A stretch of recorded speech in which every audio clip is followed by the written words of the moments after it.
Halo Sobat Raftel Sport, kabar terbaru datang dari Timnas Indonesia yang sedang bersiap menghadapi babak krusial dalam perjalanan panjang menuju Piala Dunia 2026.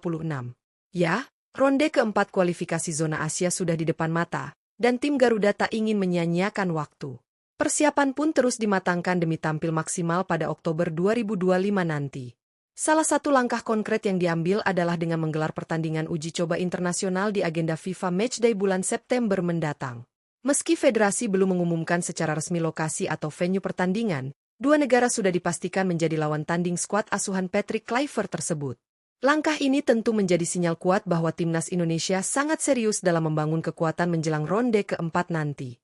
Dengan level lawan yang lebih kompetitif dan atmosfer pertandingan yang menyerupai laga resmi, uji coba ini akan jadi momen penting untuk mengukur kesiapan tim, baik dari sisi strategi, kekompakan, maupun performa individu pemain. Apalagi kita semua tahu, lawan-lawan yang akan dihadapi Indonesia di ronde 4 nanti tentu tak bisa dianggap remeh. Mereka adalah tim-tim kuat dari Asia yang punya pengalaman dan kualitas tinggi. Maka dari itu, uji coba di FIFA Matchday ini bukan sekadar laga biasa. Ini adalah bagian dari misi besar timnas Indonesia menuju panggung dunia. Nah, siapa sebenarnya dua negara yang akan menjadi lawan Indonesia di bulan September? Apakah mereka cukup tangguh untuk menguji kualitas Garuda? Dan bagaimana peluang kita untuk bisa terus melaju ke Piala Dunia? Yuk, kita bahas bersama di video kali ini.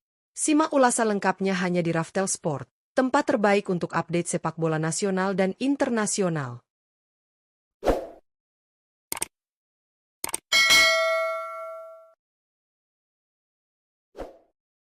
Satu, Timnas Lebanon. Lawan pertama yang akan dihadapi Timnas Indonesia pada FIFA Matchday September 2025 adalah Timnas Lebanon. Pengumuman ini telah disampaikan secara resmi oleh PSSI sebagai bagian dari rangkaian persiapan Garuda menuju ronde keempat kualifikasi Piala Dunia 2026 zona Asia. Timnas Lebanon saat ini menempati peringkat ke-112 dalam ranking FIFA.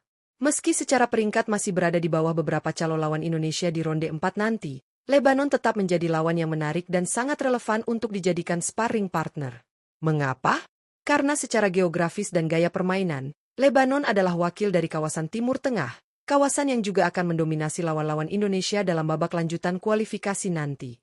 Gaya bermain Lebanon yang mengandalkan kekuatan fisik, pressing ketat, dan transisi cepat dari lini tengah, sangat mirip dengan pola permainan negara-negara seperti Qatar, Bahrain, atau Uni Emirat Arab. Maka dari itu, laga uji coba ini tidak hanya soal menang atau kalah, tapi lebih pada bagaimana skuad Patrick Kluivert bisa beradaptasi dengan intensitas permainan khas Timur Tengah. Dari sisi pengalaman, Lebanon juga bukan lawan sembarangan. Mereka cukup konsisten di pentas Asia dan kerap menyulitkan tim-tim besar. Pertemuan ini akan menjadi ujian yang pas untuk melihat seberapa siap Garuda menghadapi tekanan dari tim dengan karakteristik serupa.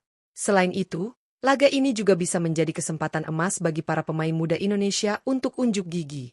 Melawan tim berperingkat FIFA yang lebih tinggi akan memberi mereka pengalaman berharga dan mental bertanding yang lebih matang. Dengan begitu, uji coba kontra Lebanon diprediksi akan berlangsung seru, penuh tantangan, dan sangat bermanfaat dalam menyusun strategi jelang pertarungan sesungguhnya di ronde keempat nanti. 2. Timnas Kuwait. Selain Lebanon, lawan kedua yang akan dihadapi Timnas Indonesia pada FIFA Matchday September 2025 adalah Timnas Kuwait. PSSI telah mengonfirmasi secara resmi bahwa Kuwait akan menjadi bagian dari agenda uji coba internasional sebagai bagian dari persiapan menuju ronde keempat kualifikasi Piala Dunia 2026 zona Asia. Secara peringkat FIFA, Kuwait saat ini berada di posisi ke-134. Meski peringkatnya sedikit lebih rendah dari Lebanon, jangan remehkan kekuatan tim ini. Kuwait adalah salah satu tim tradisional dari Timur Tengah yang memiliki sejarah panjang di kancah sepak bola Asia. Mereka pernah menjadi juara Piala Asia pada tahun 1980 dan hingga kini tetap menjadi lawan yang sulit untuk ditaklukkan, terutama ketika bermain dengan gaya khas Timur Tengah yang cepat dan penuh tekanan. Laga melawan Kuwait akan sangat bermanfaat untuk Indonesia, mengingat calon lawan di ronde keempat mayoritas berasal dari kawasan yang sama. Ini artinya, laga uji coba ini akan memberi gambaran nyata tentang bagaimana Garuda harus bermain menghadapi tekanan tinggi, penguasaan bola lawan, serta organisasi pertahanan yang rapat dan disiplin, ciri khas tim-tim dari wilayah tersebut. Tak hanya itu, pertemuan ini juga membuka ruang evaluasi bagi pelatih Patrick Kluivert. Ia bisa mencoba beberapa eksperimen taktik atau komposisi pemain, sekaligus mengukur kemampuan fisik dan mental anak asuhnya dalam atmosfer pertandingan yang menyerupai laga kualifikasi resmi.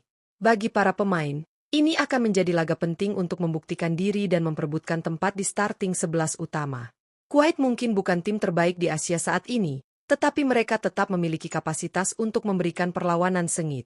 Uji coba ini bukan sekadar formalitas, melainkan bagian penting dari proses membangun tim yang lebih matang dan siap bersaing di level tertinggi. Patut dinantikan bagaimana Garuda akan menjawab tantangan ini di lapangan nanti.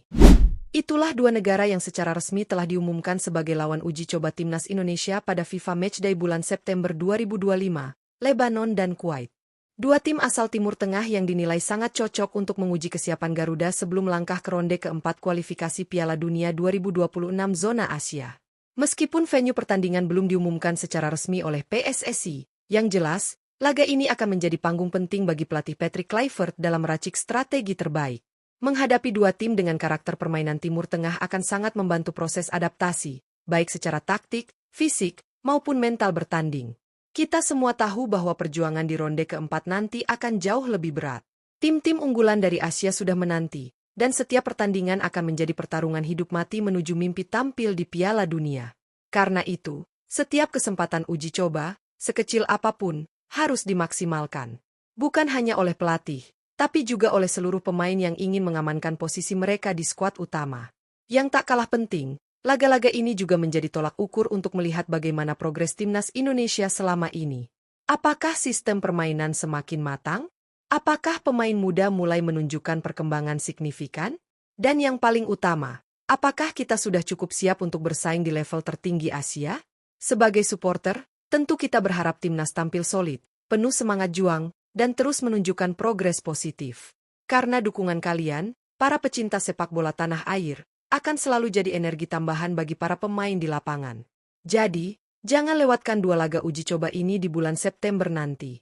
Kita doakan bersama agar timnas Indonesia tampil maksimal dan makin siap menatap ronde keempat kualifikasi. Sampai di sini dulu ulasan dari Raftel Sport. Jangan lupa like, share, dan subscribe agar kamu gak ketinggalan update seputar timnas dan dunia sepak bola lainnya. Sampai jumpa di video selanjutnya.